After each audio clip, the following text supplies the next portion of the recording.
AWS is a global cloud platform. Therefore, it has data centers all over the world. These data centers are called regions.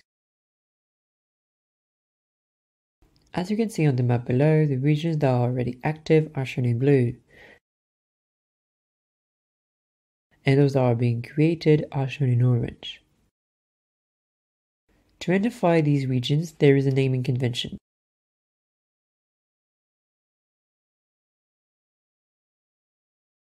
If we take the example of the EU West 3 region, the data centers available are going to be those in Western Europe. Whereas if we take the example of the US East 1 region, the data centers available are going to be those in the east of the United States. Regions are made of multiple data centers, and therefore most of the Amazon services we'll be using in this training can be regional services. This means that a machine running on one region is very likely to not exist in another.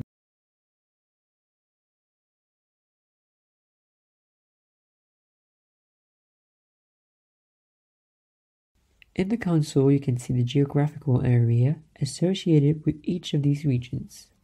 For example, AP East 1 is in Asia Pacific and its region is Hong Kong.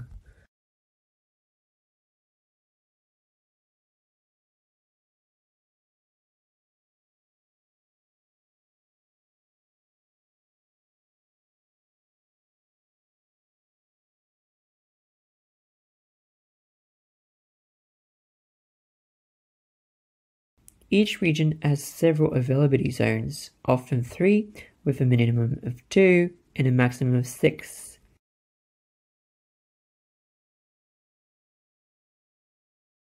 If we take the example of the Sydney region, called AP South East 2, there are several availability zones: AP South East 2A, AP South East 2B, and finally AP South East 2C. They form a region broken down into several availability zones that remain far apart so that they are isolated in case of a disaster. Although they are geographically isolated, they are linked by a high bandwidth, low latency connection. This guarantees a very high availability for each region. Now let's see how it presents itself on the console. We'll be able to find the information regarding the zones in the small drop-down list at the top right. As you can see, there is a large number of them in the United States, in Africa, in Asia Pacific, Canada, Europe, and the Middle East.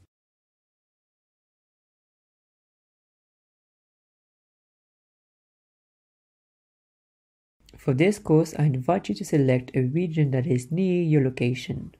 If you're European, select a region in Europe, and if you're from the United States, a region on the American continent. This will allow you to have a better experience and a better validity regarding the display of the different services. For example, I'm currently in Paris. If I want to access the EC2 console,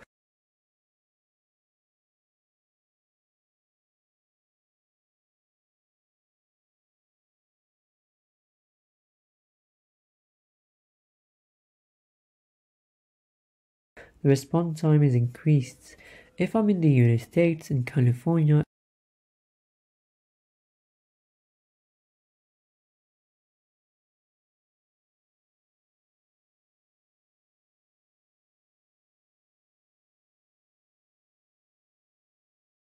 and I launch the same EC2 console,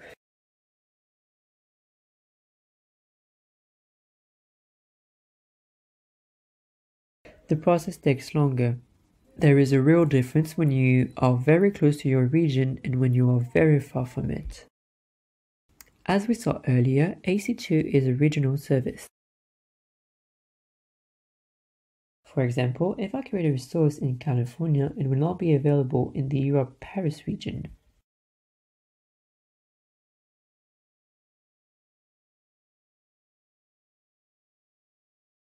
On the other hand, if I go to an ARM service,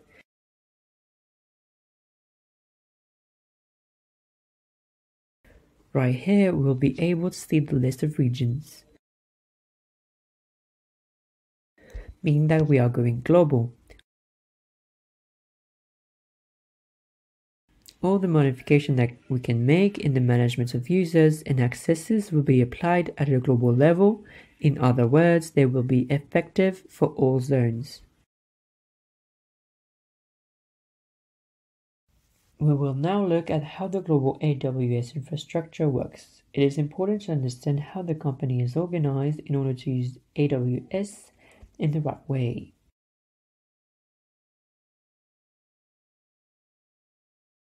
As you can see, we already have 24 regions launched, 3 regions announced, 77 availability zones, 1 local zone with very low latency application, twice as many regions with twice the availability of the second largest cloud provider, 245 countries and territories served,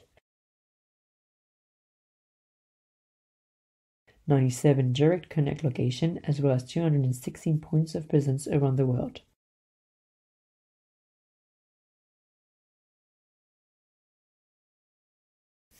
If we go down a little further, we'll find a map of all the regions, and by hovering it, we will find the information relating to the availability zones for each one of them. For the needs of this class, I strongly advise you to choose a region that has at least 3 availability zones. For example, if we look at Beijing, there are only 2. It is better to choose another one with 3. In my case, I'm located in Paris. There are indeed 3 availability zones. Another thing I would like to show you is the Regions and the Zones Availability tab.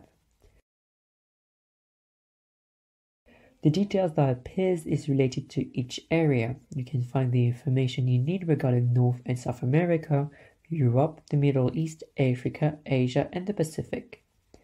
By scrolling down a little bit, you'll find the information related for each region and the availability zone. The East United States region is located in Ohio with 3 availability zones. You can find details regarding all the regions in the world. One last thing I would like to show you is the region table. This table will allow us to know which AWS service is available in which region. For example, if we look at the Alexa for Business service in the United States, this service is only available in North Virginia. So, if you are in a region where a service is not available, like the Amazon AppStream 2.0 being not available in Ohio, in that case, if you need a service that you can't find in your region, I invite you to check this table to verify its availability.